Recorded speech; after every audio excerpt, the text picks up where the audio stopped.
We have here the Sony S3CA camera. This camera, as you probably already know, packs the same image sensor and image processor as the A7S II, but what makes this camera really great, apart from the amazing image sensor, is the fact that it has external power source and it has a USB interface which allows us to control every aspect of this camera. So this USB interface here is much more advanced than the interface available on the Sony Alpha cameras.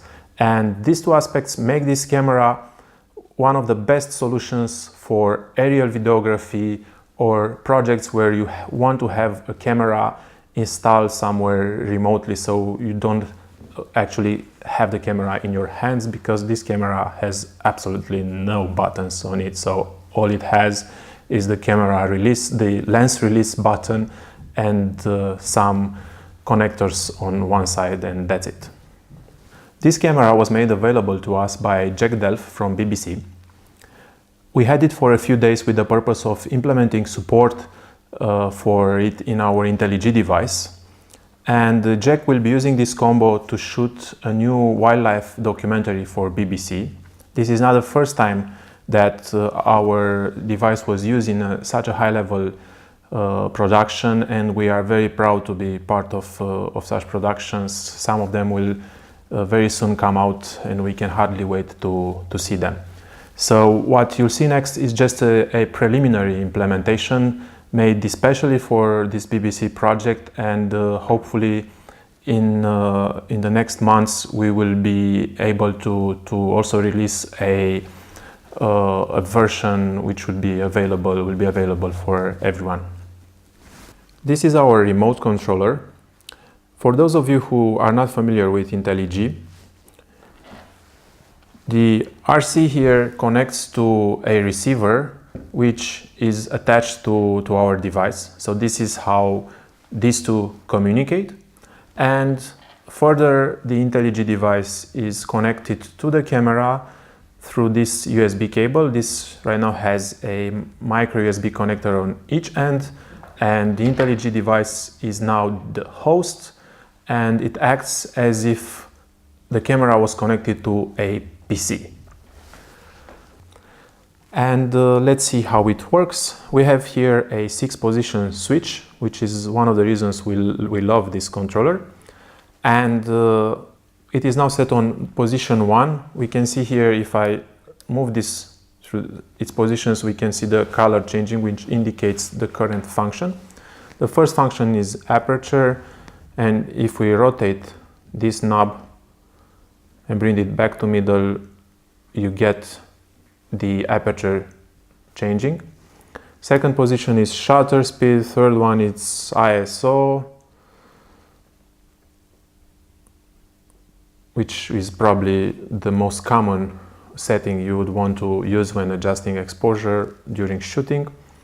And fourth one, this is the best function yet, because it allows us to control manual focus, which is something not seen before on such a small Sony camera. Intelli-G can already do this on larger cameras such as FS5 and FS7, but on smaller cameras, which you might want to fly more often than an FS camera, this is the first camera which allows such nice focus control. Let's see how it works.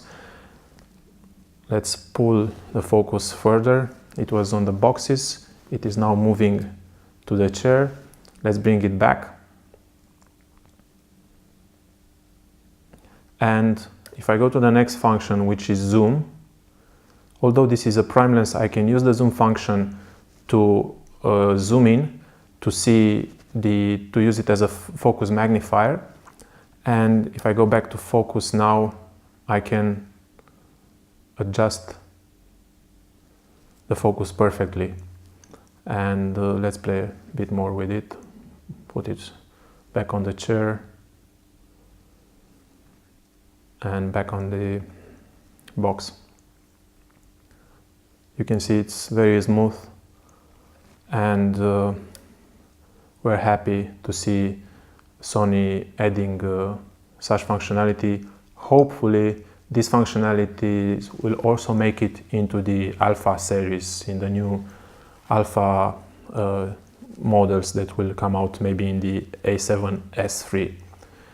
But for now, this is the more advanced Sony camera, mirrorless camera, when it comes to remote controlling it.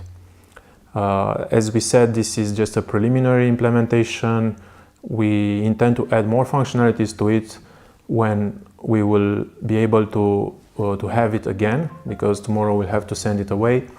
And the main feature that we want to add is a way for us to see the current camera settings. Right now, you see there is a clean HDMI output, which is nice from some point of view. Let's say you want to shoot with an external recorder, but sometimes you might want to see the settings, and to do so we intend to bring the camera settings, which are already in Intelli-G, so Intelli-G knows exactly what the camera settings are right now, to bring them on the screen of the remote, which we think would be the best possible solution to have both a clean HDMI output and the required information.